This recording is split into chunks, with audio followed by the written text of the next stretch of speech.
आज म हजुरहरूलाई दहीबाट घिउ कसरी निकाल्ने भनेर सबै प्रक्रिया देखाउँदैछु। यो चाहिँ घरमै जमाएको दही हो, यता पनि छ। यो दही जमाउँदाखेरि चाहिँ पहिला फ्रिजमा राख्ने सुरुतिर, अनि त्यो पछाडि चाहिँ बाहिर राख्यो भने यसरी राम्रोसँग जम्छ। यदि जमेन भने घिउ निस्कन अलिक गाह्रै हुन्छ। जमेकै यसरी राम्रो दहीबाट घिउ निकाल्न एकदम छिटो र सजिलो हुन्छ। यसको लागि चाहिँ म मिक्सचर युज गर्दैछु, अनि हल्लाउनको लागि चाहिँ यो भाँडा छ। बिना मिक्सचर सिधै यो भाँडामा हल्लाए पनि हुन्छ, तर मिक्सचरले एकदम सहज बनाउँछ।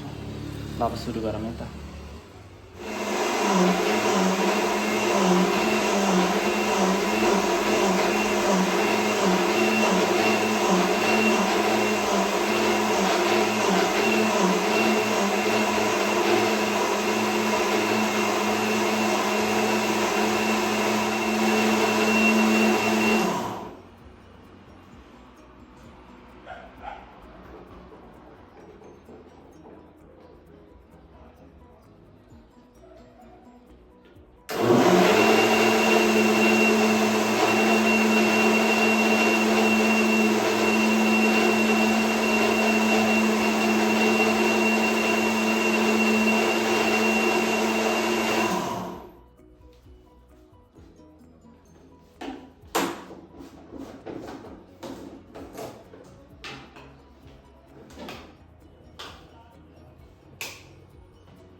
यत्तिको मिक्सचरले मजाले पेलेर एकदम उभाइसकेपछि मजाले घोलिदिएपछि राख्दै जानु होला। अब मैले एकचोटिको राखेँ, म 2 चोटि 3 चोटिसम्म राखेर यत्तिको बनाउँछु, अनि यसलाई हल्लाउँछु।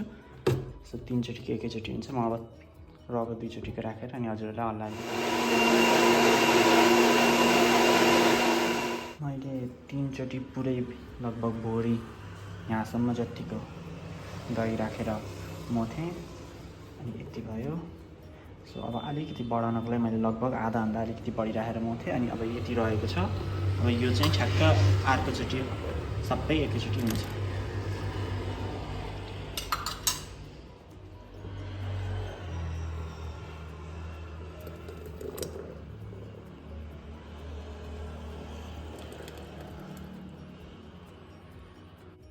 सो यो चाहिँ मेरो अन्तिम 4थोचोटि पनि खनाएर अब म यसलाई हल्लाउँछु, अनि म घिउ निकालेर देखाउँछु है।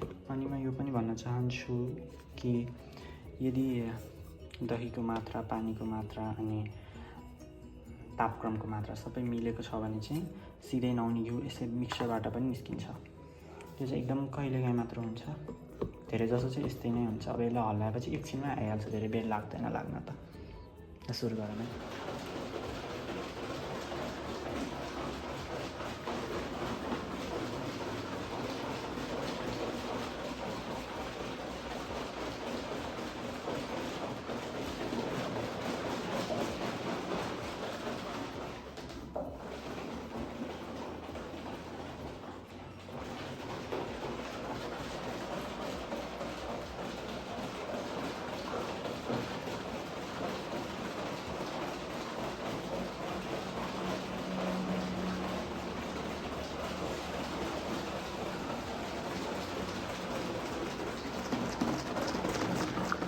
एकैछिन हल्लाएपछि यत्तिको हुन्छ, देख्न सक्नुहुन्छ माथि अलि घिउ आउन थालेको छ।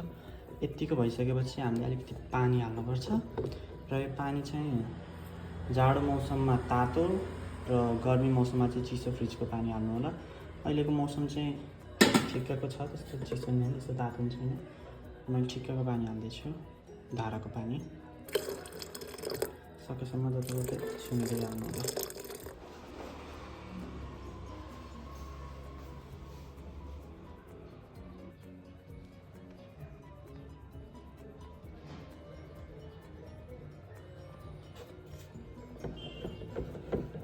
हाम्रो घिउ पनि रेडी भएको छ।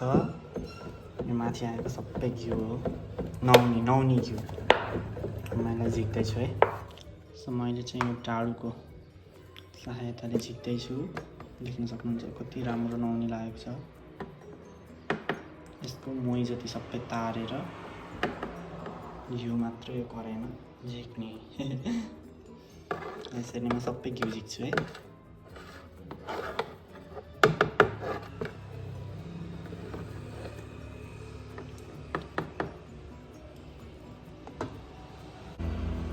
पहिलोचोटिको गरे जसरी नै मैले दोस्रोचोटिको पनि गरेर भ्याइसकेँ र मैले अलिकति पानी तताएर यसलाई सफा गरेँ, यसलाई सफा गरेँ। यही अलिकति पानी, यो पानी त्यस्तो तातो होइन, मन तातो छ, यसैमा खनाइदिए नि हुन्छ। अलिकति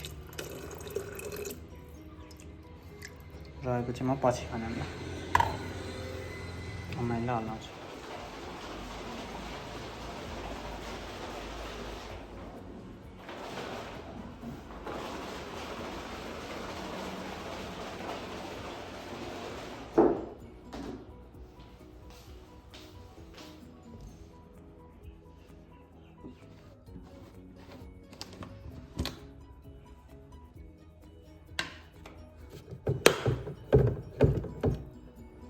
दुईचोटि हल्लाएर यति घिउ आएको छ। अब म यसमा यो आएको पानी मोहीलाई पनि तारेर यहाँमा खनाइदिन्छु अनि हाम्रो घिउ हुन्छ नुहाउने घिउ। ल यति घिउ आएको छ, सबै घिउ यहाँ मोही छ। अलिकति म फ्रिजमा राखिदिइसकेँ। यही हो, यसरी नै घरमा मैले नुहाउने घिउ बनाएँ। ल अब मैले घिउ तताउन बसालिसकेको छु।